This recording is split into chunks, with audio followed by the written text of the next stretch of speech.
everyone, I am Sean Basil Centino Suarez from DDM1A1, and today I have here with me a friend all the way from Samar.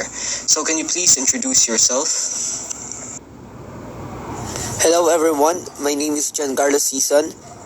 I am an athlete myself and I have been a volleyball player for a couple of years now, and also I have been competing in other schools and even competed against different cities. So Carlo, I will be asking you a couple of questions regarding your experience as an athlete. Of course, focusing on preparations and injuries. You can take your time in answering them actually, no rush really. Okay, GG. So how did you prepare your body prior to engaging in any sporting activity? So how long was the preparation? What comprised of the preparations? Of course, I do a little bit of stretching before I play volleyball, no? So, whether it is an official match man or just a playful game ba with my friends.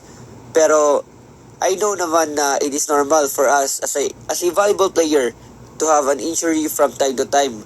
So, kaya this is the reason why I do warm-ups before playing. Because, it would help me to reduce hand risk of being injured. Oh, okay. So, next question is, have you had injuries while preparing yourself for sporting activity or during the activity itself? So, injuries not inflicted by others, just by yourself. So, can you please describe the mechanism by which the injury was incurred? Oo naman, it's normal as I have mentioned a while ago, no? So, I did not do any warm-ups back then.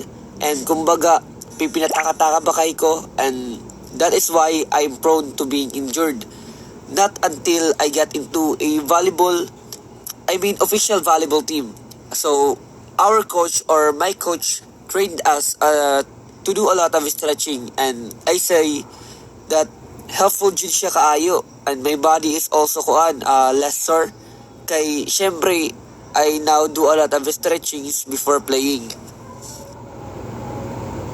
Yes, I agree, man, actually. So, here's the last question na. To what factors would you attribute these injuries?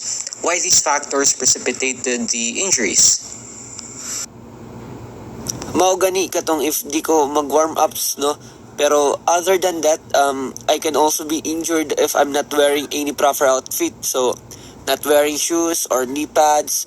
Daghan gayo na factors. Okay, so your answers actually met my expectations. Di ko to expect. So, thank you for sparing some time, Carlo, Thank you. See you soon. Thank you also siya na pag-invite. Amping ka permi. See you soon. Peace, yo.